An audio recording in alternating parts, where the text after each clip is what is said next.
Hello everyone, this is Kitamari of pt.9 Gaming. We are continuing Ghostpia. She's kind of scary when you think about her like that. Pacifica hands Yoru a kettle full to the brim with hot water as she gleefully waits by the door. What if she's got a dreadful side to her that I don't know about? Wait, I guess it's obvious that she does have a dreadful side to her, but what's truly dreadful is not knowing what it is. When I do come to know that side of Pacifica, will I be able to keep loving her the way I do? What if I told her all of this? I can only imagine the worst. I don't want her to hate me. After all, regardless of the path that brought us here, she's the one who reintroduced me to the outside world like this. Maybe I should discreetly ask Anya once she's here. I'm sure that'd be better than asking Pacifica herself. As soon as I make up my mind, the living room door opens loudly and... Don't move. Who is this? The man shouts coldly as he barges in the room, tearing the casual mood to shreds.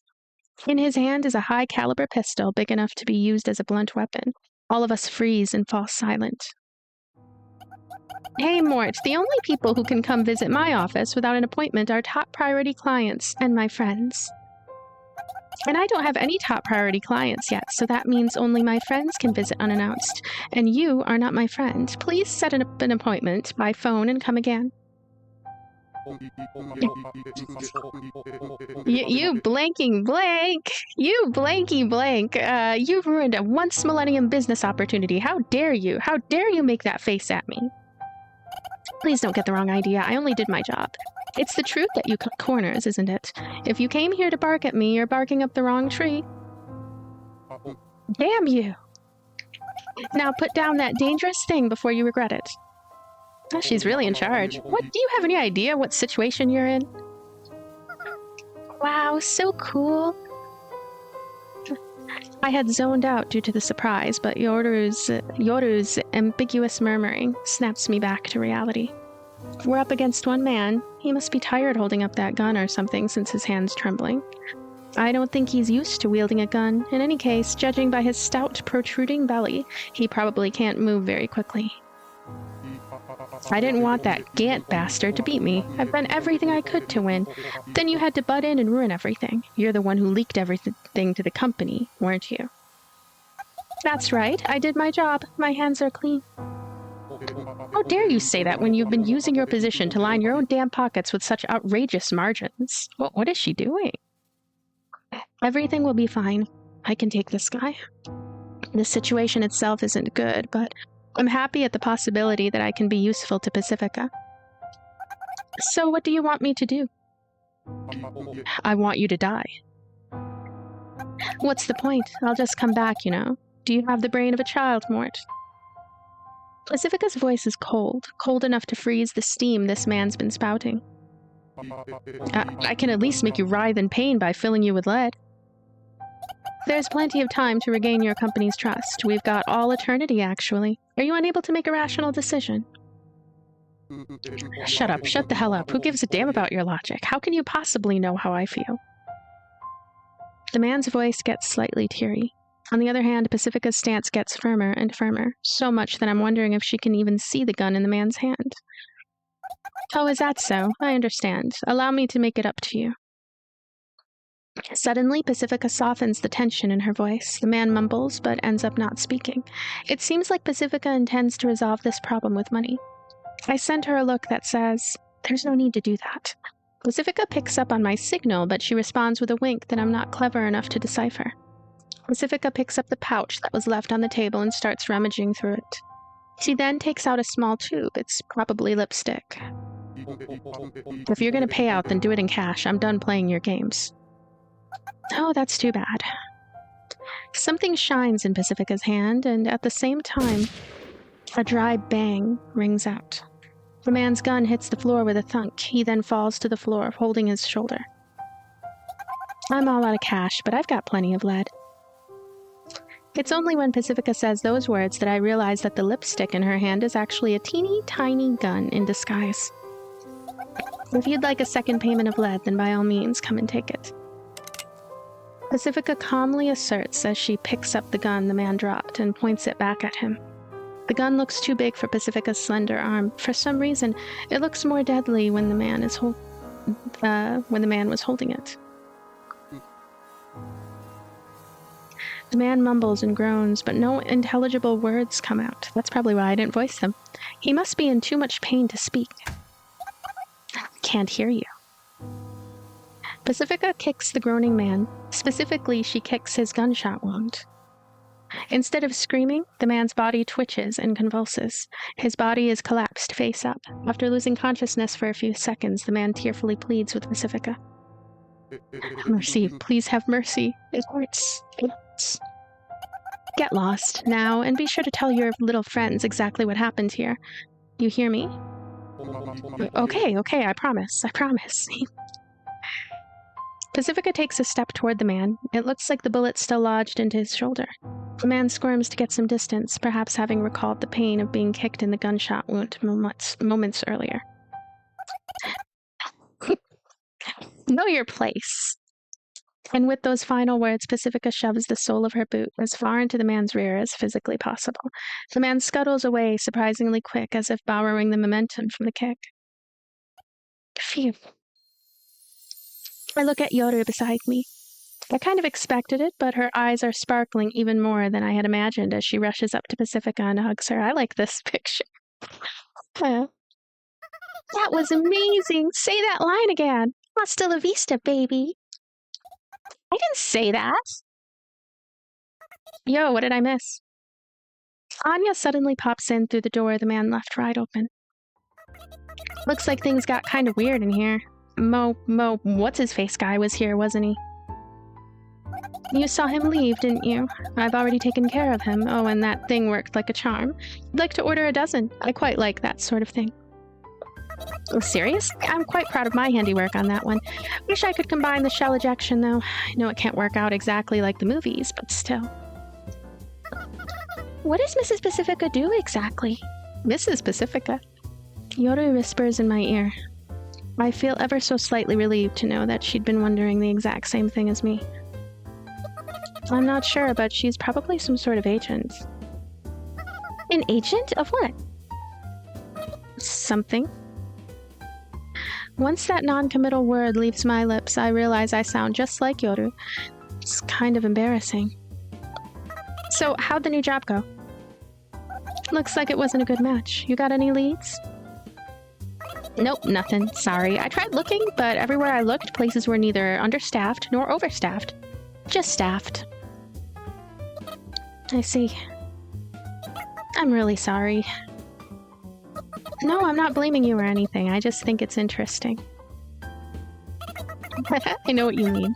This town just seems like a perfectly put-together machine, meant exactly for the number of people in it. Is that so?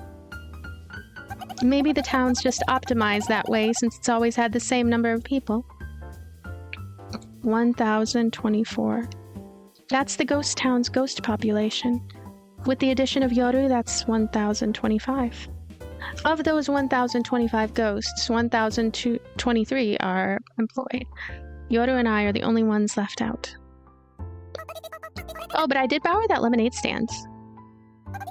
Can a lemonade stand even make money in this cold-as-hell town? Are you sane? You didn't catch Clara's stupid, did you? Poor Clara. Anya mumbles the story about how she originally made that lemonade stand as a set for a play, but it's perfectly functional. Sorry, I guess it's not useful after all. Maybe I did catch Clara's stupid. Coffee, please! And with that, she throws herself onto the sofa. I'm sorry.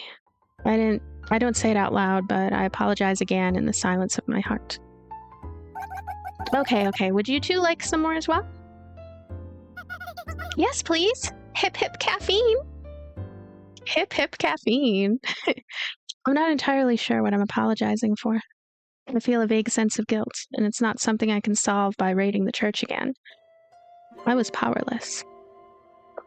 No trip to Pacifica's house is complete without a cup of Pacifica's house blend coffee. Those two have a proper role in this small town community. They seem so important. Wait, then what was my role before I became a shut-in? Well, in the worst case, Pacifica comes back from the kitchen after boiling some water and walks up to me with cups in hand. You can be my bodyguard. Being an agent is dangerous work. But with a ninja around, ruffians like that one should think twice before they show their faces. So, I like this picture too. Okay. Relax. No need to make that face. Pacifica gently pinches my cheek with her fair, soft hand. Was I making that bad of a face? I guess so. But why? I'm flustered. I want to rebuke myself for taking advantage of people's kindness like this all the time. I have nothing to offer. Bodyguard, I see. I never thought of that. Milk or dry, Sayako. That's why even if I become Pacifica's bodyguard, I'll never feel useful, no matter how many enemies I take down. It doesn't change the fact that I'd still be taking advantage of her kindness. Oh, we forgot to splash Anya with hot water. It's not too late, you know? Not sure what you're talking about, but please forget about it for the rest of eternity. I've got a suggestion for Yoru when we get home. If she's receptive to the suggestion, I'll discuss things further with her, as much as possible. That way, I'm sure even I'll be tired enough to fall asleep without having to worry about her snoring. I think to myself as I watch Yoru brandishing the kettle.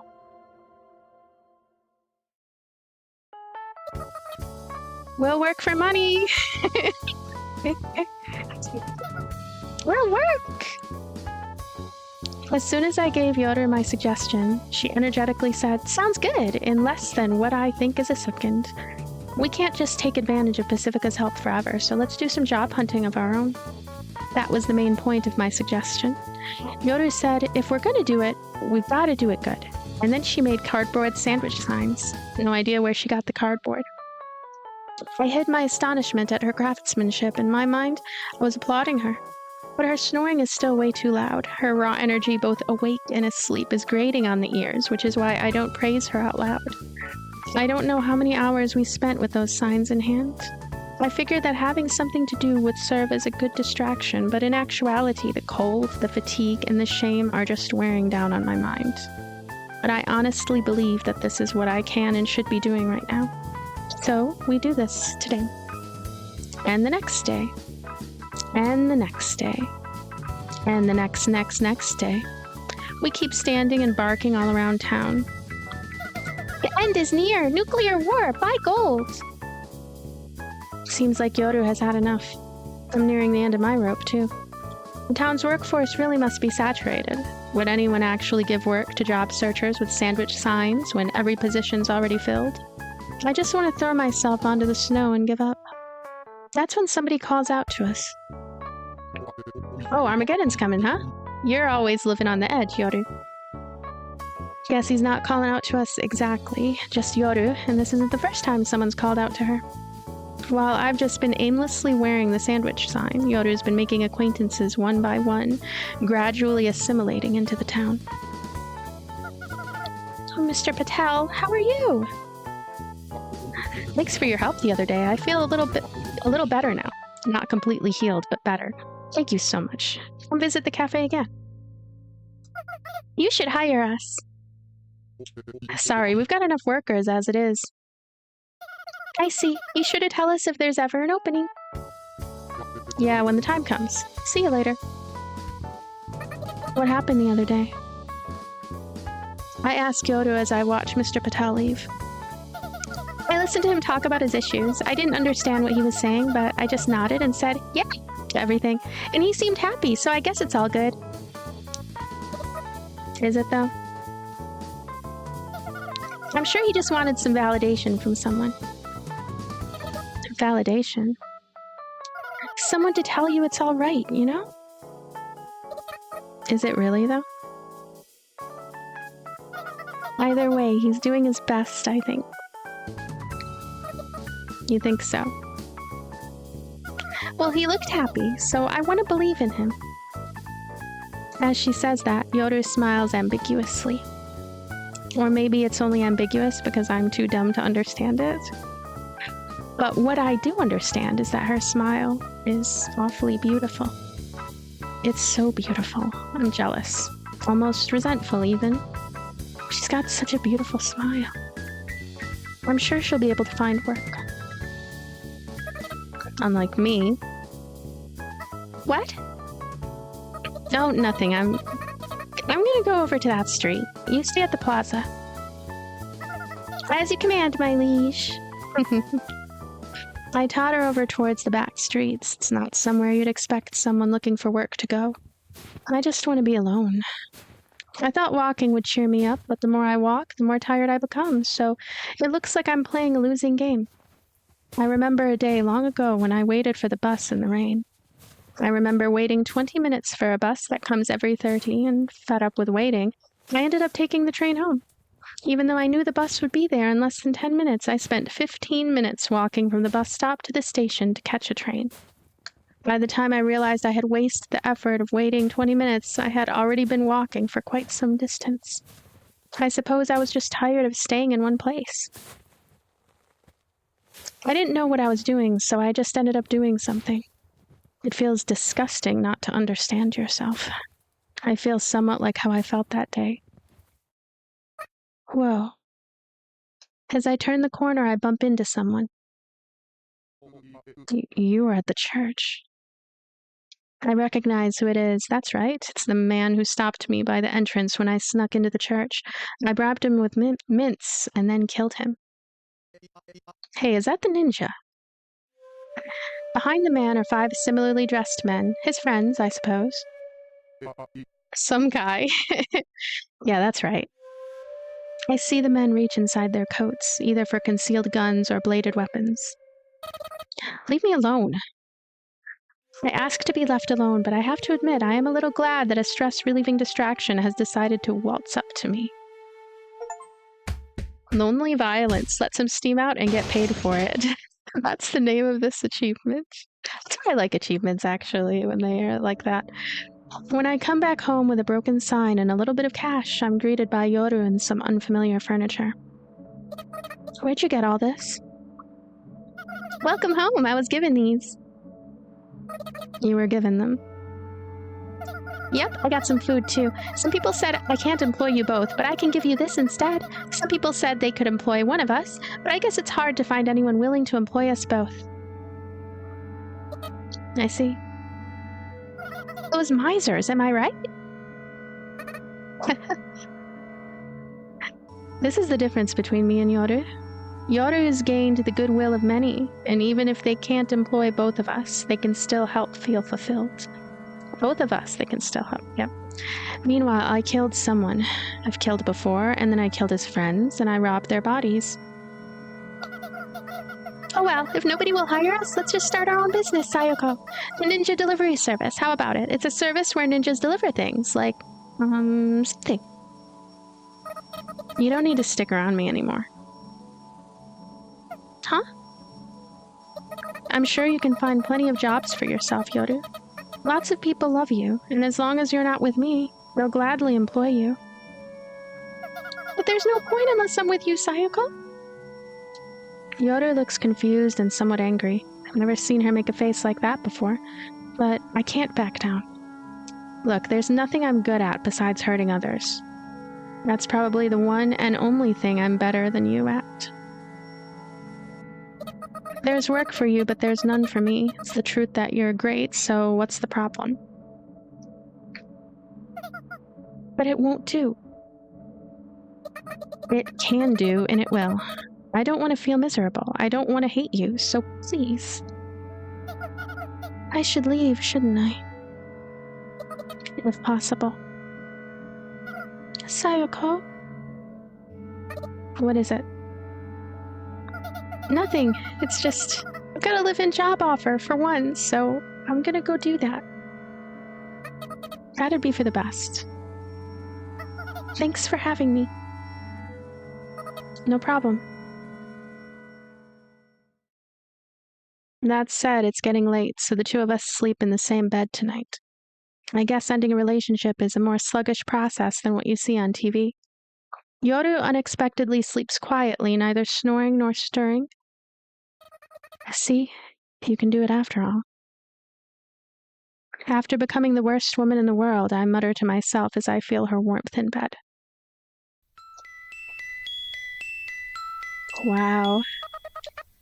We are at the midsection of this chapter, I presume.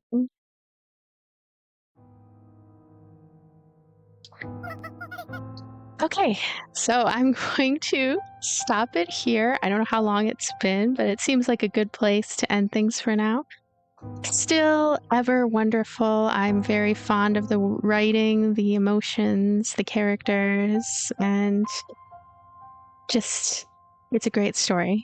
It's a really great story, and I wish I had more intelligent thoughts here, but I'll try to organize them more as we get closer and closer to the end of Ghostpia, which still won't be for a little while.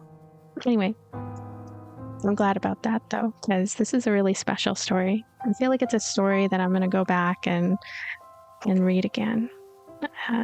Thank you so much for being here. Thank you for watching, and I will see you again soon.